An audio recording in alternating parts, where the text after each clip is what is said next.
Hello everyone, and welcome back to the channel. Today's story is one of the most disturbing true crime cases we've ever covered.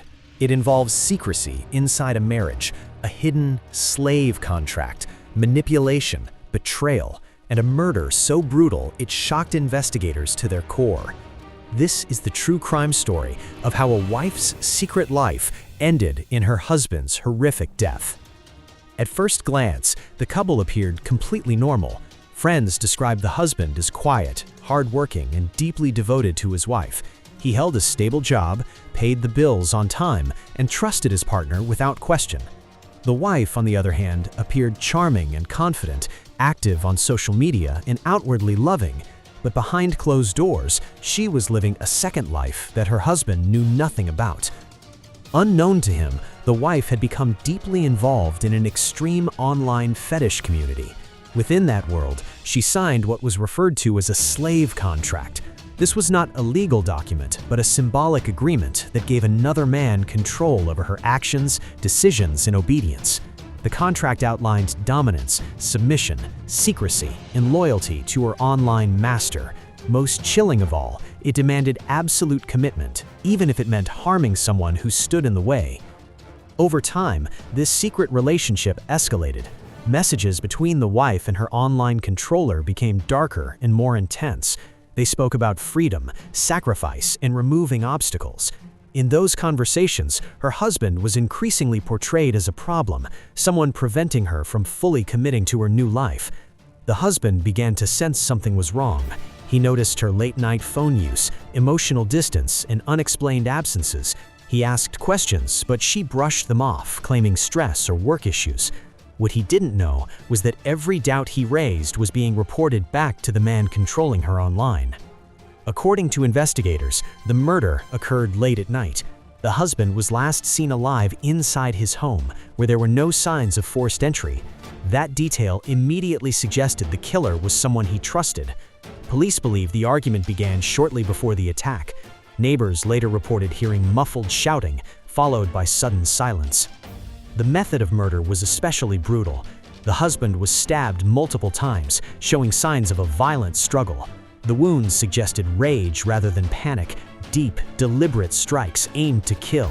The crime scene told a story of betrayal at the most intimate level. Initially, the wife claimed she discovered her husband's body when she returned home.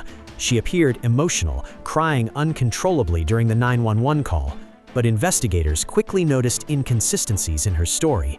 Her timeline didn't match phone data, and her emotional reactions seemed rehearsed. As detectives dug deeper, they uncovered thousands of encrypted messages on her phone and computer. That's when the slave contract was discovered. The language used in the messages shocked even seasoned investigators. They revealed planning, encouragement, and psychological manipulation leading up to the murder. The most disturbing question was this: did the wife act alone, or was she pushed, even ordered to kill? During interrogation, the wife initially denied everything, but after hours of questioning, she admitted to the secret online relationship. She claimed she felt controlled and trapped, saying she believed she had no choice. However, prosecutors argued that she made conscious decisions every step of the way. Evidence showed she researched ways to kill without raising suspicion. She searched for information about knife wounds, cleanup methods, and how to mislead police. These actions painted a picture not of coercion, but of calculated intent. The trial drew massive public attention.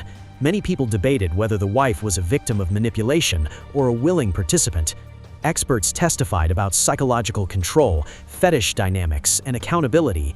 In the end, the jury focused on one undeniable fact: an innocent man lost his life at the hands of someone he trusted most. The verdict was guilty of first-degree murder. The court ruled that while manipulation may have existed, it did not remove personal responsibility. The wife was sentenced to life in prison without the possibility of parole. As for the online controller, authorities attempted to prosecute him as an accomplice, but jurisdictional issues and lack of direct physical involvement complicated the case. This case serves as a chilling reminder that danger doesn't always come from strangers. Sometimes it hides behind love, trust, and secrecy.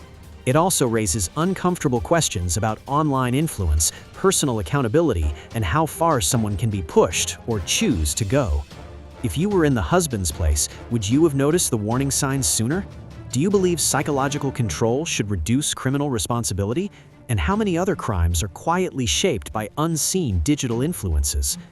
Thank you for watching this true crime story. If this case made you think, please like the video. Share your thoughts in the comments, I read them all. And don't forget to subscribe to the channel for more in-depth true crime stories just like this one.